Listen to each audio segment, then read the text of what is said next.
ভাৰতীয় বায়ুসেনাৰ বিমান দুৰ্ঘটনাগ্ৰস্ত ৰাজস্থানৰ জয়ছেলমেৰত সংঘটিত হয় এই ভয়ংকৰ ঘটনা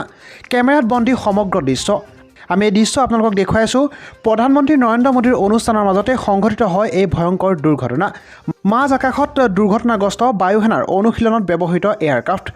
ভাৰতীয় বায়ুসেনাৰ তেজছ নামৰ বিমান আজি দুৰ্ঘটনাগ্ৰস্ত হয় জয়ছেলমেৰ চহৰত দুৰ্ঘটনাৰ আগতে পাইলটজনক সুৰক্ষিতভাৱে উলিয়াই অনা হয় আমি জনাই আছোঁ এই মুহূৰ্তত ৰাজস্থানৰ জয়ছেলমেৰত ভাৰতীয় বায়ুসেনাৰ বিমান দুৰ্ঘটনাগ্ৰস্ত কথমটি প্ৰাণ ৰক্ষা পৰে পাইলটৰ আৰু এই সমগ্ৰ দৃশ্য বন্দী হৈছে কেমেৰাত আমি জনাই আছোঁ এই মুহূৰ্তত ভাৰতীয় বায়ুসেনাৰ বিমান দুৰ্ঘটনাগ্ৰস্ত ভাৰতীয় বায়ুসেনাৰ তেজছ নামৰ বিমানখন আজি দুৰ্ঘটনাত সংঘটিত হয় ৰাজস্থানৰ জয়ছেলমেৰ চহৰত প্ৰধানমন্ত্ৰী নৰেন্দ্ৰ মোদীৰ অনুষ্ঠানৰ মাজতে সংঘটিত হয় এই ভয়ংকৰ দুৰ্ঘটনা মাজ আকাশত দুৰ্ঘটনাগ্ৰস্ত বায়ুসেনাৰ অনুশীলনত ব্যৱহৃত এয়াৰক্ৰাফ্টখন